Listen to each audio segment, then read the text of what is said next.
Bonjour.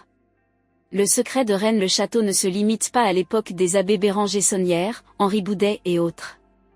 Sachez qu'il a traversé les siècles et perdure encore aujourd'hui, en étant protégé et gardé.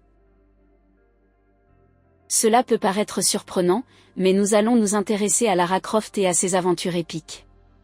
Pour ceux qui ne la connaissent pas, Lara Croft est une héroïne fictive, qui est apparue pour la première fois en 1996, dans le jeu vidéo Tomb Raider. Commençons par le jeu vidéo intitulé Tomb Raider Legend. Un titre bien évocateur. Sur cette image, vous remarquez une épée. Mais cette couverture cache bien plus que cela. Bizarrement, le titre Legend n'est pas centré. Eh bien, si vous regardez en dessous du titre, vous pouvez voir la coupe du Graal. À l'inverse, si vous vous concentrez sur la partie qui se trouve au-dessus du titre Legend, en haut de la lame, vous pouvez observer une tête de coq. Le coq étant l'emblème de la France.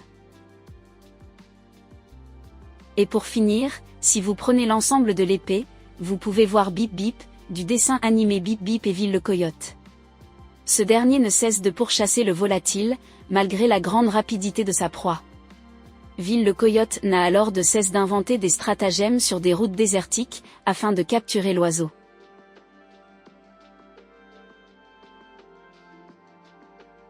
La courbe de la lame nous suggère une sorte de fumée qui émane de la coupe du Graal. Ainsi, la légende que le Graal soit une coupe, partira en fumée, lorsque le véritable Graal sera révélé. Celui-ci, n'est autre que la dépouille de Jésus. Le Graal dans les divers récits qui s'y attachent, a pris plusieurs formes, passant d'une coupe à un plat, ou bien encore à une pierre précieuse. Ceci afin, que les auteurs et artistes ne soient pas considérés comme hérétiques, et condamnés au bûcher.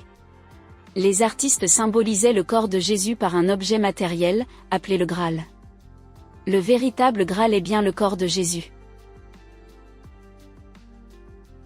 Voici dans cette image, le marteau à manche court de Thor, qui n'est autre que le dieu de la foudre et du tonnerre. Ce marteau pouvant faire écho à l'Arche d'Alliance, qui pourrait selon la légende, émettre des éclairs, et permettrait à Dieu de nous parler. De plus, comme je vous l'ai déjà mentionné, le trésor est bien protégé et gardé. Il faudra avoir entre autres, un marteau afin d'y accéder.